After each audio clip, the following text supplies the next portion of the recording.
Hello and welcome back to the Book Marketing Tips and Author Success Podcast. This is Penny Sansevieri with Amy Cornell. I know we don't often introduce ourselves, but I hope by now you all know who we are. If you are a first-time listener, thank you so much for finding us, for tuning in. We hope that you enjoyed this show and go back and listen to, this is our third year, so we hope that you go back and listen to some of the other shows. This is a follow-on podcast to the show that we did last week, which was about getting books placed in, I don't want to say non-bookstore markets, but in stores other than bookstores, so specialty stores and things like that. If you missed that show, by all means, find it on your app or wherever you listen to podcasts and tune into that, because it was really, really fun. We talked through a lot of really great ideas. This week, we're talking about specialty placement in bookstores, specifically on tables. So a lot of times you walk into your independent store, your Barnes & Noble, whatever, and you see tables for, and sometimes you'll see seasonal tables, right? So like Women's History Month or, whatever's coming up, right? So now we're getting into August, or maybe by the time this show hits, we'll already be in August. And you're going to start to see a back to school table and a Halloween table and holidays and things like that. I love the idea of those tables, especially like when they do a local author, table. A lot of times these are paid for, and that's, they're bought and paid by publishers far in advance. But in many cases, you can walk into these stores and ask them if your book has a match to that particular season or table theme that might be coming up, if they would consider putting your book on the table and stocking your book. I mean, Amy, your stores do that. I mean, the stores do that everywhere, right? Yes, definitely. We are very fortunate. We live in a community that the local business network is super strong and very supportive. I mean, we've got a handful of essentially social media accounts that feature local businesses. They all kind of have their own thing going on, but it's amazing. But yeah, every store that is locally owned, if it's, that's home goods or anything of that nature, always stocks local artisans, other local businesses. It's great. And our bookstore downtown especially does so much to highlight local authors. Like they always have a special section for local authors. And I love that it's front and center. It's right by their front desk, like right at the checkout. It's kind of like their, what do you call it? Impulse buy section. Yeah. Because then when they're chatting with you while they're checking out, they always mention like, these are our local books.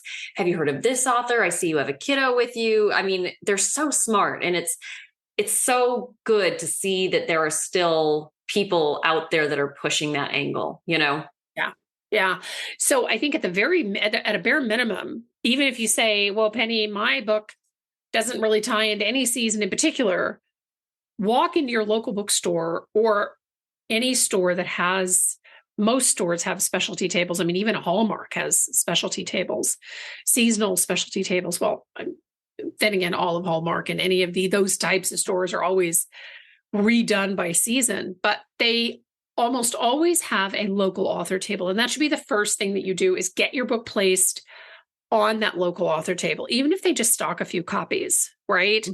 Mm-hmm. Many times the local author tables, you're not having to pay for those, which is kind of nice. Whereas with some of the seasonal stuff you are, but if you have something that ties in seasonally, and I don't necessarily think that your book has to be brand new. So if your book has done well and you've had it out maybe for a year and it has a Halloween tie-in, or it's a fun book for kids for Halloween or something like that, ask the bookstore, like, are they going to be doing a specialty table for Halloween? In almost every single case, you're going to get a yes.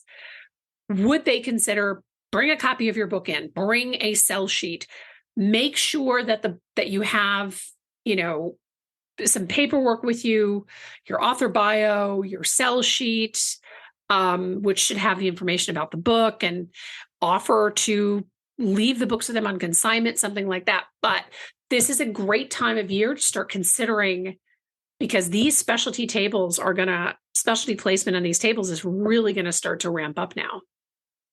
Oh yeah, definitely. And I'm going to even say it's not too late. It's worth a shot, especially if it's local to you. Go in if you've written a book for kids or teens, because those summer reading lists and things like that are very real. And my kids have been out of school, it seems like forever, but there's a lot of places where the kids are just now getting out of school.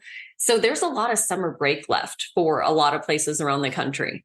Yeah. So again, I would even, if you've got a kid-centric or teen-centric book, go in and ask them if they've got a special display for summer reading for kiddos. And most of them should.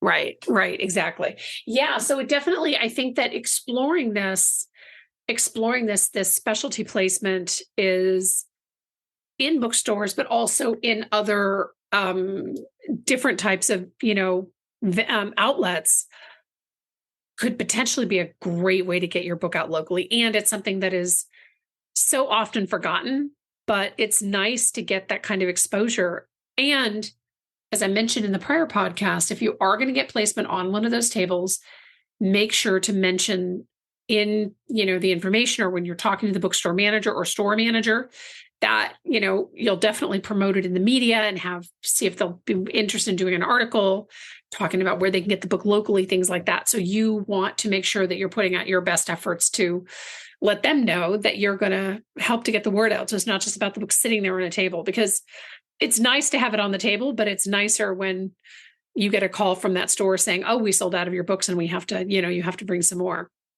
Right. Amazing. I know it. Thank you so much for tuning in. We hope that you have found this short show also very helpful. We love show ideas, so send those our way and leave us a review wherever you listen to podcasts. We love your reviews. Amy and I get very giddy when people leave I know it sounds really weird, like we have no life. I have no life. Amy has lots of stuff going on, but I have too much life sometimes. Is that a thing? That is so funny. We love seeing when new reviews pop up. So thank you all so much.